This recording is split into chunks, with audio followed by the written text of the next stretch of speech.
Brandon Beane is here, one of our favorite guests. What's going on, buddy? How you doing, man? Good. Welcome to Rochester St. John Fishing.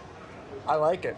I like this area of the country. Yeah. I always joke, I may have said this on the show before, but like, I only come to these sort of shows on like August 3rd, and then I think this is the most beautiful place in the world, and I meet somebody from Rochester or Pittsford or Buffalo, and I say, I love that place. And they go, oh.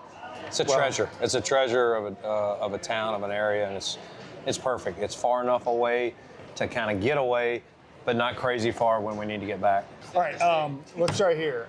Most fun thing you did in the off season? Most fun thing. Played golf. Went probably the most fun. Man, I did a lot. I mean, family trip, but I would say played Kiowa Ocean.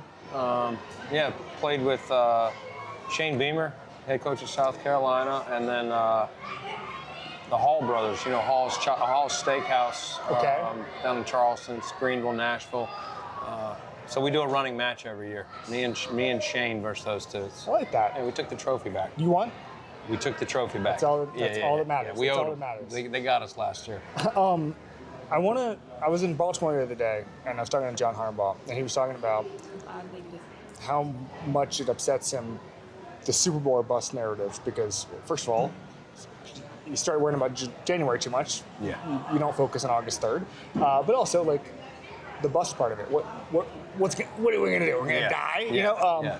When you hear those expectations all season, how do you process, or all off season, how do you process that? Yeah, I mean, you got to ignore it. I think at the end of the day, our job is to build a team through the off season, one that we think it's not always the most talented team. We know that wins it. A team that has enough talent to win, that gels, that bonds, that has that right chemistry. And that's what we're building now at training camp, to put yourself in position to go chase a championship. That's all you're doing. You're trying to play this regular season to line yourself up and slot yourself in like a race. Are you starting at the pole position with that one seed and getting the bye, or are you starting back here?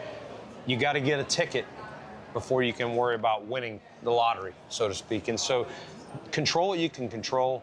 I got asked again, we lost to the Chiefs. Obviously, they've been a common foe that we've lost in the playoffs, and it's like, you just got to keep swinging the sword, keep kicking the door, and at some point you got to bust the thing down. When you're to that end, you're talking about chemistry and all that stuff. What did you think last year's team lacked that you addressed in the offseason? Yeah, I mean, I thought at the end of the day, offensively, we did a lot of really good things. Obviously, Josh wins the MVP. He doesn't do that by himself. He does that. Our O-line had an excellent job. We didn't turn the ball over. We spread the ball around. It was the everybody eats on that side of the ball. And then I thought defensively we did a lot of good things, but we just were not able to get enough stops against the Mahomeses, the Lamars, those tough teams. And, we did against Baltimore. Yeah. But it really, those games come down to a play here, a play there. But when the season ended, we just felt, let's see if we can kind of reinvent this D-line, make some tweaks, some in free agency, and then obviously we drafted 3 back-to-back in the draft in April. I know this might be a stupid question, but when you don't get those stops against Mahomes, you mentioned the chemistry part of it. Like, how do you scout for that? Hey, this guy's going to matter in the fourth quarter in January. Yeah, I mean, how many guys can win one-on-one rushes? Like, you look at the Super Bowl, and if you can get a little bit of a lead, which they did, get some stops early, now you can make a team like that one-dimensional. And almost any team in this league, even the greatest show on turf, they almost didn't make the Super Bowl that year. Yeah. Tampa played a heck of a game. They got a lot of stops. They just offensively couldn't get there.